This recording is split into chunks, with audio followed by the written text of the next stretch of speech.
Afternoon. I'm here with the administrator of the FAA, Brian Bedford. I appreciate him being here today. Appreciate all of the work that's taken place over the last days, weeks, in the month from the FAA and the FAA team. There are two issues we want to talk about today, and these are two very separate issues. Number one is the Louisville crash, the UPS airplane that went down yesterday. And then I also want to talk about air traffic controllers, the shutdown, and our staffing issues and the mitigation efforts that we've been deploying to make sure we keep the airspace safe. So first off, with regard to the crash last night, the NTSB gave a press conference earlier. There are a lot of videos online. A lot of theories have been deployed online based on what folks have seen. We are not in the business of theories. We don't speculate. We are going to wait for the facts to come out, and with those facts, we will present them to the American people as well as with the NTSB. I'd also note the FAA has a ground team in conjunction with the NTSB, both of them are doing great work to get to the facts of what happened. I do want to extend my condolences to the families of those who lost loved ones in the crash. I did have an opportunity to speak with the union head of the UPS pilots, extended my condolences as well. He indicated that he was very good friends with the pilots on that aircraft. So condolences to the families. This issue, though, of the aircraft is very different than the second issue, which is air traffic controllers, which, by the way, this was not an air traffic control issue. It appears that it was a mechanical issue. Everyone's been clear on that. That is not speculation. Two very separate issues at play. In regard to air traffic control, we've had a conversation over the course of the last month about some of the challenges that we're having in the airspace.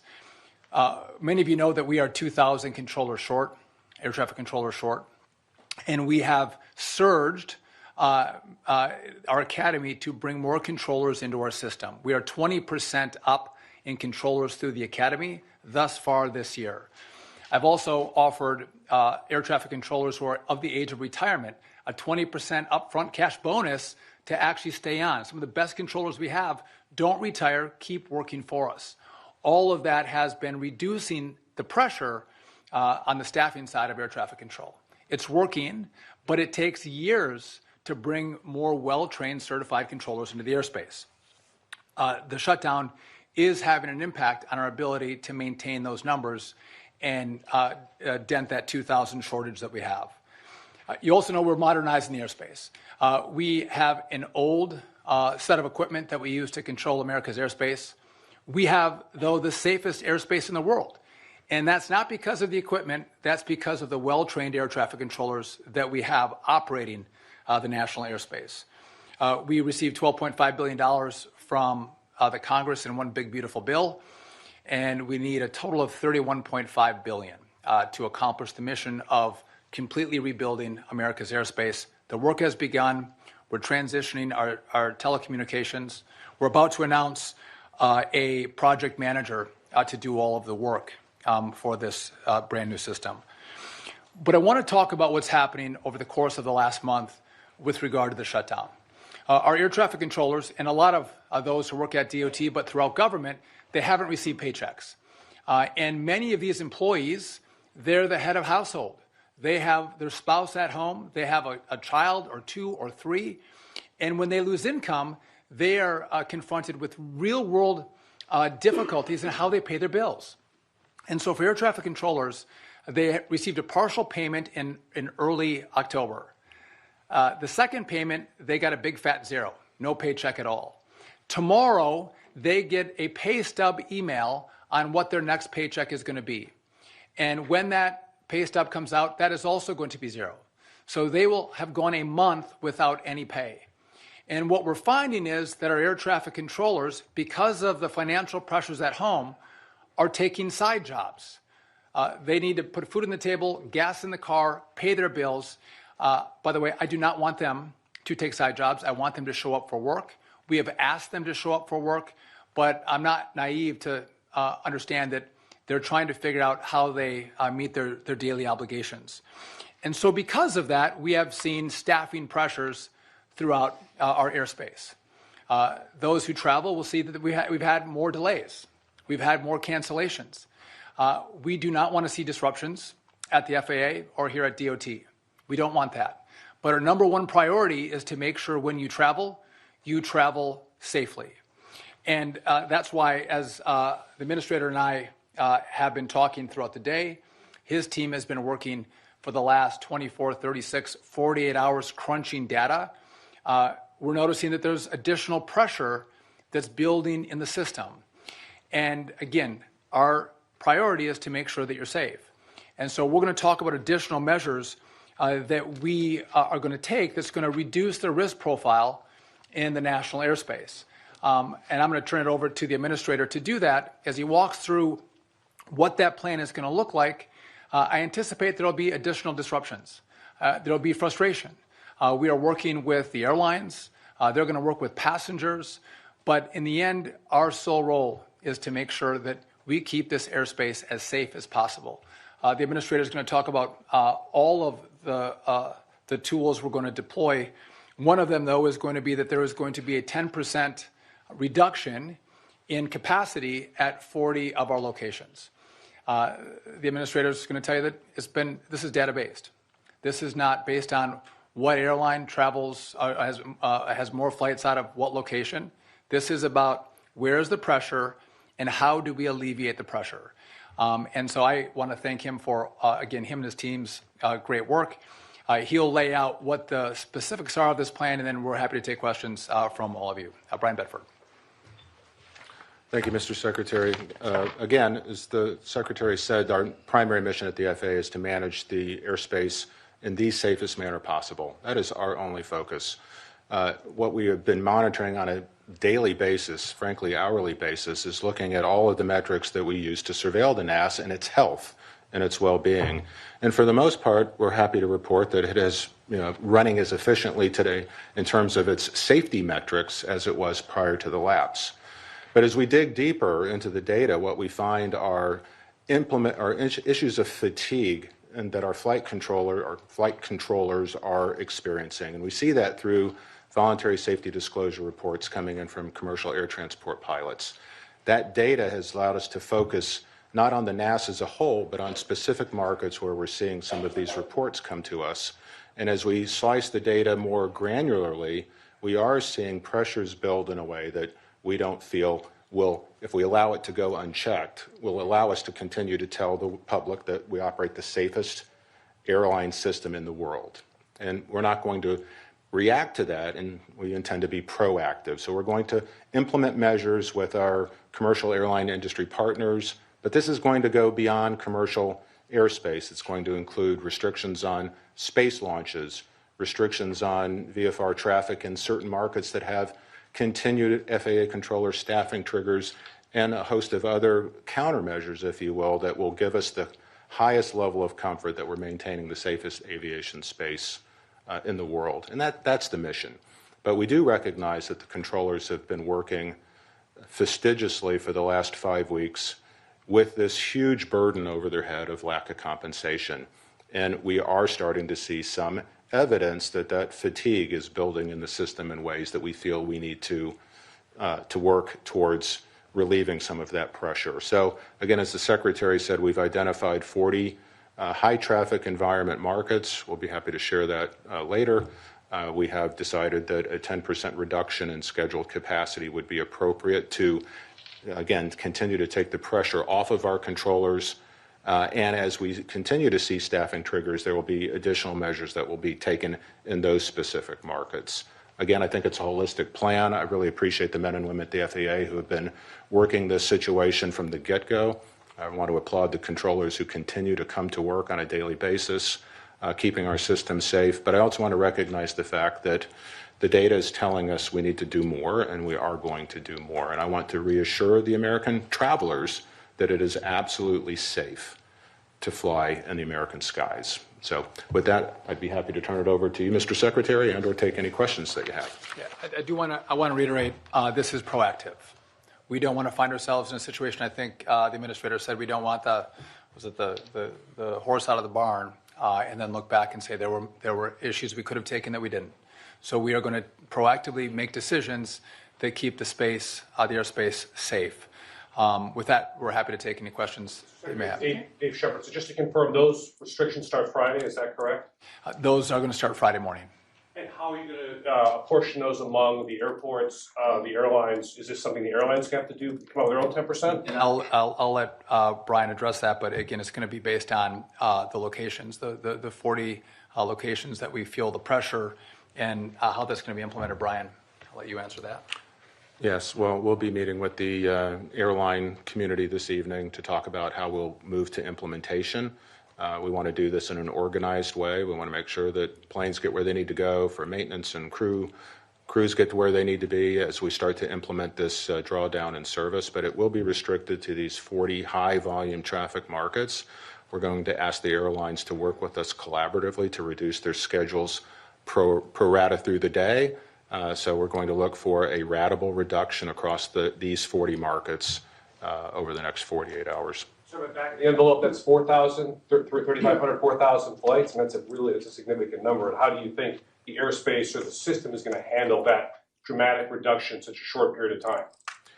Well, again, we're trying to lean into the fact that when we see pressures building in these 40 markets, we just can't ignore it, and we're not going to wait for a safety problem to truly manifest itself when the early indicators are telling us we can take action today to prevent, things from deteriorating. So the system is extremely safe today. It will be extremely safe tomorrow. And if the pressures continue to build even after we take these measures, we'll come back and take additional measures. So again, we're trying to be prescriptive, surgical, put the relief where the relief will do the most good. But again, we are not going to do anything that will compromise the safety of air transport in the United States. Mr. Secretary? Thank you. Grady Trimble with Fox Business. I'm wondering, in the same vein as David's question, is there a plan to make sure that one airline isn't disproportionately affected, or one route or city or multiple cities aren't disproportionately affected by this? And to your knowledge, when was the last time this type of thing happened, and how did it go? Well, I'm not aware in my 35-year history in the aviation market where we've had a situation where we're taking these kind of measures. Then again, we're in new territory in terms of government shutdowns. Also, I think we've learned things through the mishap, the tragic accident with DCA and PSA 5342. So our surveillance on the NAS is much different today than it was even a year ago. The data that we're looking at is much different and more granular today than it was a year ago, and we simply aren't going to ignore that. So again, I think it is unusual, just as the shutdown is unusual, just on the fact that our controllers haven't been paid for a month is unusual. These are unusual times, and we look forward to a time when we can get back to business as usual.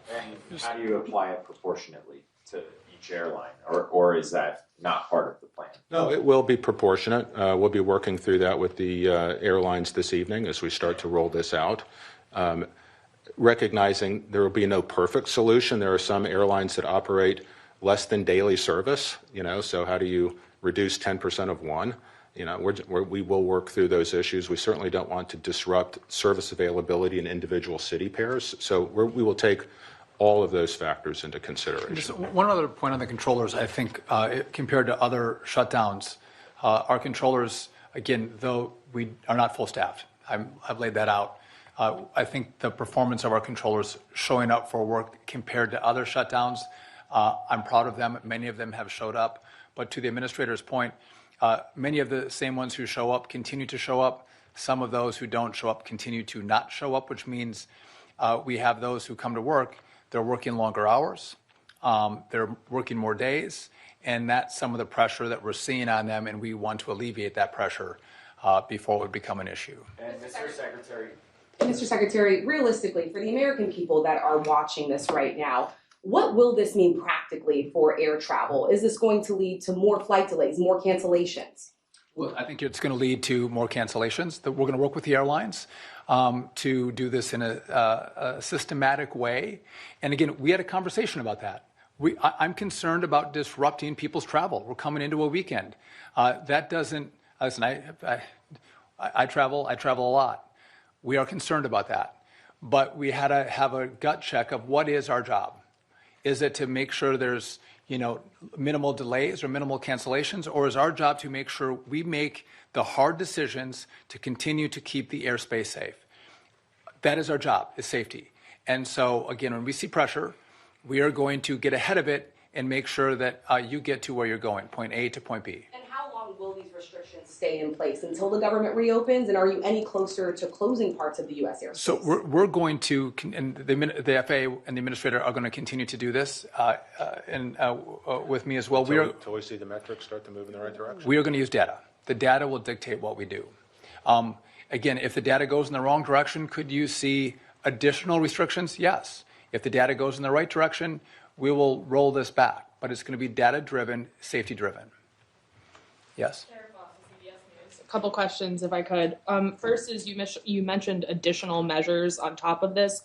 What are those additional measures? And secondly, what happened today, or maybe even changed between yesterday when we last were speaking of this, that prompted this decision today? So the additional measures were the launches that we are going to guardrail into certain times of the day. Launches can be very disruptive to the airspace. They take a lot more attention from controllers. VFR travel, and there was one more that you were... So, well, I'm going to try to address both questions. So what happened today, what's special about today versus yesterday?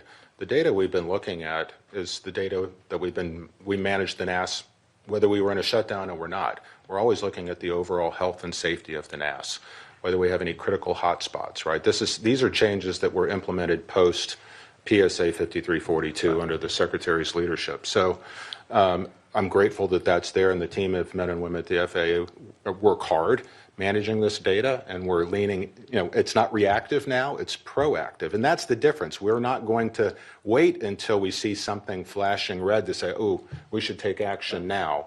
We want to keep everything in the green. We want to keep all the safety measures within the guardrails that we have that define the safest system of airspace in the world.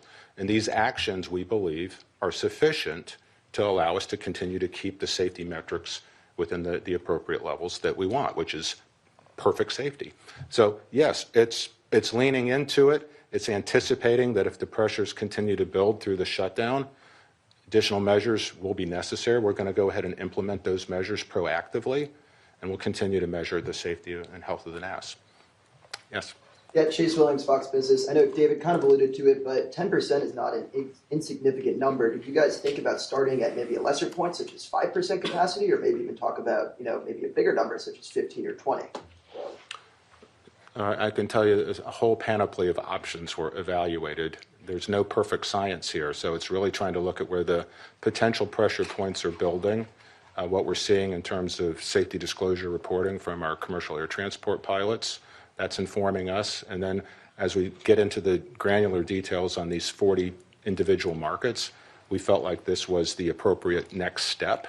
That doesn't mean that we won't come in and surgically do more if more is required, or if we see maybe we've overcorrected, we can certainly take some of the mitigation out. But again, we thought 10% was the right number based on the pressure that we were seeing. Yes? Because I'll look at Politico. Can you speak a little more to the 40 markets? Are they the busiest markets, or is there some other metric you're using to determine which ones they are? So, and are you going to release the names? Yes, I'll let Brian give the specifics. Yes, of course. We'd like to brief our aviation users with more of these specifics. But yes, we will publish the markets that will be affected. And of course, airlines will be publishing to their customers their implementation of these processes. Again, I just want to be clear that... So when are you going to release the names of the markets? They'll be released tomorrow. What I want to be clear on, though, is the NAS is safe. These are proactive measures that we're taking to ensure that we can guarantee the American public that the NAS is operating at the highest levels of safety. And so we can debate on whether it should have been 8, 9, 10, or 12%, but this is the point where we're going to start. Hypothetically, if the shutdown were to end tomorrow, would these restrictions still go into place Friday, or is this? I think what we're going to want to see is a return to controller performance that's at levels that we were experiencing prior to the shutdown. We're going to... Can I just ask, what about how does it affect cargo carriers, international flights, and GA traffic? Are there any restrictions in any of those? So it'll apply to all IFR users, and if there are staffing triggers in selected markets, it will apply to VFR traffic as well. Are you going to protect international flights or no? I have to tell you, we haven't talked through the international component yet. Is there a concern about the economics also? Because, I mean, obviously airlines carry a lot of cargo. Is there any concern as we move forward into this what the economic impacts of this could be? Well, I'll leave the economics to the Secretary, but as far as the FAA is concerned, that's not our interest. Our interest is only in maintaining the health and safety of the NAS, full stop. Listen, there are a lot of equities at play, and we think about all of those equities, but the number one is safety. And so again, am I concerned about cargo? Yes. Am I concerned about disruption in the airspace on Friday? Yes. But again, we want to make sure we are doing the right measures, implementing the right measures to make sure we have the best outcomes. We've talked to a number of the different airlines. Again, would they be pleased that there's a 10% reduction? Probably not. But are they supportive that we are working overtime to make sure the airspace is safe? Yes. And we will team up and partner with them and make sure that they have enough time to, as best as they can, minimize the disruption to the airspace. To the administrator's point, because it's data driven, if there was a deal today and the government's going to open tomorrow, which by the way I've spent time in Congress, that's not the way it works. This will be data driven. We get controllers back in facilities and we get staff back up, we will make those decisions as the data drives us. I imagine though, when we do open and we do get pay flowing and we do get controllers back in, there'll be a correlation between those events. So again, this was not taken lightly. There was a lot of effort put into this. And if you remember with the DCA air crash, a lot of you asked us questions, why didn't the FAA see that there were near misses in the airspace, and why didn't you stop the cross traffic with helicopters and airplanes? And I think that was a great question. We learned from that. And so now we look at data, and before it would become an issue, we try to assess the pressure and try to make moves before there could be adverse consequences. And that's what's happening here today. It's level setting with the American people, doing the right thing by way of the American people, working with the airlines, and our heart goes out to those who will have flights disrupted.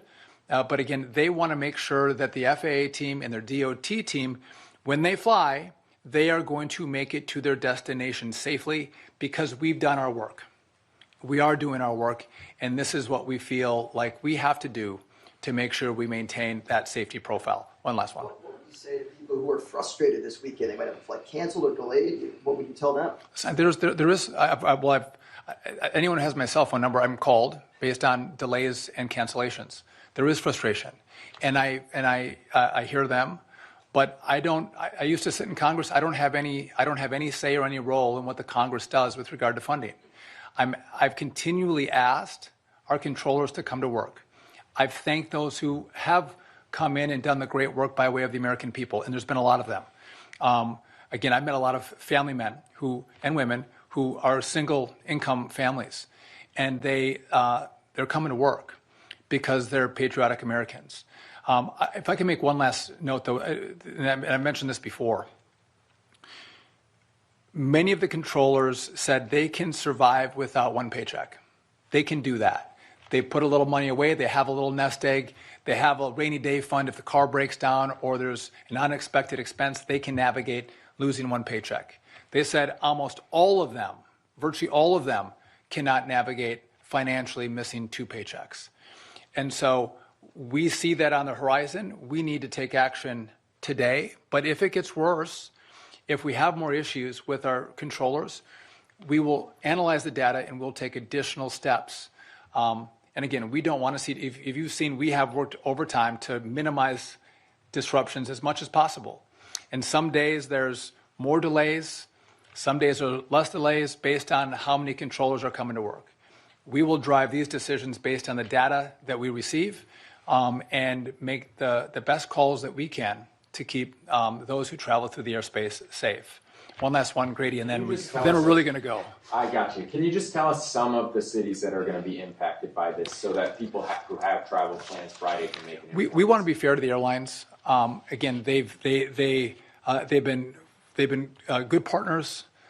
They understand what we're doing. I think we need to talk to the airlines first, so they can set up their schedules, their flights, to make sure they're prepared to navigate with their customers as we come into the weekend. So I don't want to do that right now. I think it'd be fair to them and to the customers who are going to travel to make sure they're ready to try to deal with a 10% reduction. Yeah. Thank you guys. Appreciate it.